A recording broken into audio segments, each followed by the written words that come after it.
गगन मंडल में जाप कर जित है दसवां द्वार। चरण दास यूं कहत हैं ते पहुँचे हरिद्वार। गगन मंडल में जाप कर जित है दसवां द्वार। चरण दास यूं कहत हैं ते पहुँचे हरिद्वार। मन ही मन में जाप कर दर्पण उज्ज्वल होय।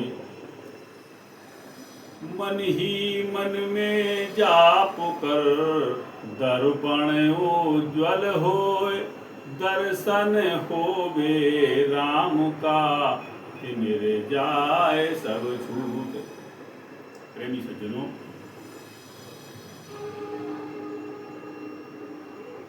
दसवां महल। गगन मंडल में जाप कर जित है दसवां द्वार। गगन मंडल हमारा ब्रह्मांड। हम जाप कहाँ करें? दसम द्वार, इंद्रियातीत स्थान पर। इंद्रियातीत स्थान से जैसे हमारा जो 9 द्वार पुरी है, हमारे नाक, कान, आँख, इसके नीचे जो इंद्रियों का क्षेत्र है, इस इंद्रियों के क्षेत्र से ऊपर हम अगर साधना करते हैं तब क्या होता है कि गगन मंडल में जाकर जित है जब दसवां द्वार। दसवां द्वार हमारा कहाँ से शुरू होता है?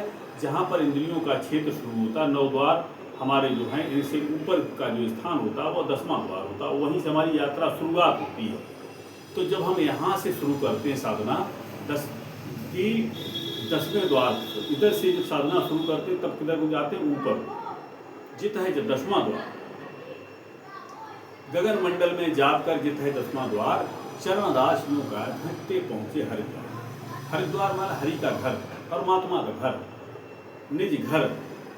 जिस घर को कहा है कि जहाँ पर पहुँच करके वास्तव में हमें स्वरूप की प्राप्ति होती है, वही हमारा निज घर है। इसलिए चरणदास जी ने कहा कि गगन मंडल में जाप कर जित है जब दसवां द्वार। चरणदास यूं कहत ते पहुँचे हरिद्वार। हरिद्वार का मतलब है हरि का द्वार। हरि का द्वार जहाँ पर पहुँच करके वास्तव में स्वरूप स्थिति है। इसलिए साधना की शुरुआत हमारी कहाँ से हो? ऊपर से। मन ही मन में जाप कर दर्पण उज्ज्वल हो।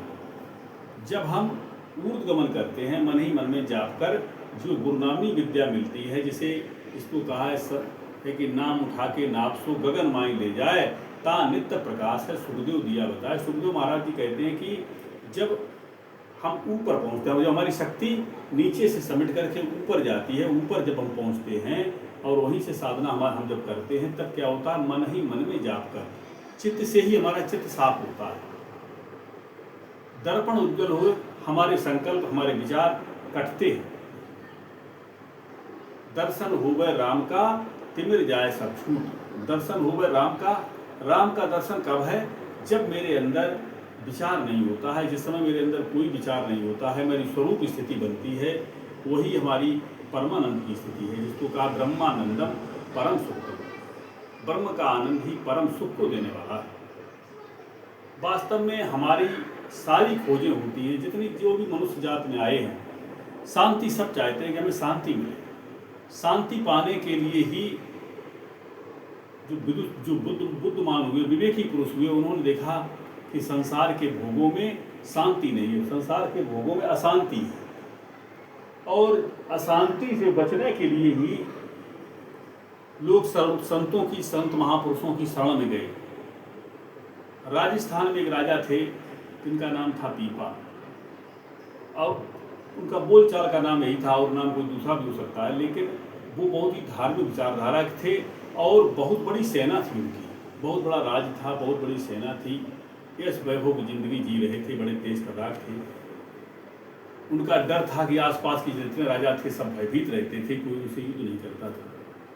सारी संपन्नता होने के बाद भी लेकिन वो अपने चित्त में उनका चित्त खिन्न रहता था। वो विचार करते थे कि एक दिन ऐसा आएगा कि हमारा ये सब कुछ छूट जाएगा।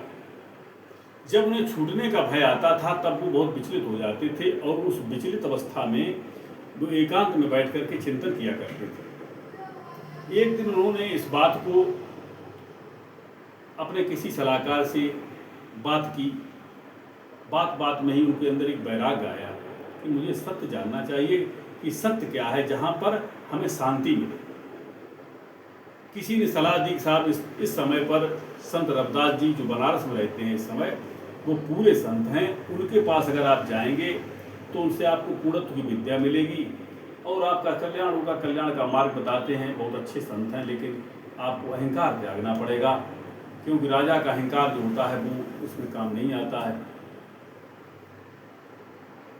राजा पीपा वहाँ से चलते हैं अपने कुछ सैनिकों के साथ और सफ़र करके राजस्थान से बनारस आते हैं। बनारस आकर के जब वो संत रविदास जी के पास पहुँचे तो संत रविदास जी एक उनकी कुटिया थी और वहीं पे वो जूता चाम का काम किया करते थे, चमड़े का काम करते थे, गांठते थे। जैसे ही संत रविदास जी को देखा राजा मंत्रमुग्ध हो गए और इसके बाद उनसे सानिध्य बना, सत्संग हुआ। बाद में राजा पीपा ने उनको दंड प्रणाम किया। संत रविदास जी ने अपने पास रहने के लिए कहा कुछ समय तक, क्योंकि उन्होंने कहा आप राजस्थान से आए, इतनी दूर से आए हैं, तो कुछ समय तक उनको अपने पास रखा। गंगा जी के किनारे जाते हैं और गंगा जी के किनारे बैठ करके साधना करते हैं, सेवा का पाठ पढ़ाया, सबको सिखाया। सेवा, सत्संग और भजन, 3 बातें राजा पीपा को उन्होंने बताई और जब तीनों बता करके पारंगत कर दिया, इसके बाद राजा पीपा से उन्होंने आदेश दिया कि देखिए समाज सेवा, संत जनता जनार्दन की सेवा प्रत्येक का धर्म है, आपका कर्म है और परमात्मा ने आपको इस लायक समझा कि आपको राजा बनाया। जिस कर्म के लिए आपको नियुक्त किया है आप जाएं और जाकर के वहाँ पर प्रजा का विधिवत पालन करें। और हो सकता है कोई समय ऐसा आ जाए कि आपको चुनाव करना पड़ जाए कि हमें क्या करना है। ये बात कह करके संत रविदास जी ने राजा पीपा को विदा किया। राजा पीपा वहाँ से चल कर के राजस्थान आते हैं और राजस्थान में आने के बाद अपना राजकाज करने लगते हैं, लेकिन धार्मिक भावना, अहिंसक प्रवृत्ति ऐसी बन गई कि लोगों ने समझा कि ये सन्यासी बन गए, साधु टाइप के हो गए, जनता जनार्दन की भरपूर सेवा करने लगे। कालांतर में जब समय बीता, इधर इनकी साधना की परिपक्व अवस्था बनती चली गई। कालांतर में क्या होता है कि एक पड़ोसी राजा था, उसने राजा पीपा के ऊपर आक्रमण कर दिया। इसके बाद क्या होता है कि युद्ध होता है। युद्ध में जब ज़्यादा लोग मरने लगे तो राजा पीपा ने क्या किया कि राजकाज जो था वो अपने एक जिम्मेदार व्यक्ति को सौंप दिया और अपना वहाँ से निकल लिए और आकर के अपने गुरु की शरण में आए। बाद में संत पीपा के नाम से प्रसिद्ध हुए। तो वास्तव में जिन्होंने सत्य को समझा, उन्होंने सत्य के लिए सर्वस्व न्यौछावर किया। इसलिए सत्य ही सार है। जीवन का हमारा लक्ष्य यही है कि हम सबके लिए ये बात है, जब राजा राज्य को छोड़ सकते हैं तो कम से कम हम भी अनासक्त होकर के संसार में रहें और अनासक्त होकर बर्ताव करें। बोले सद्गुरु भगवान की जय।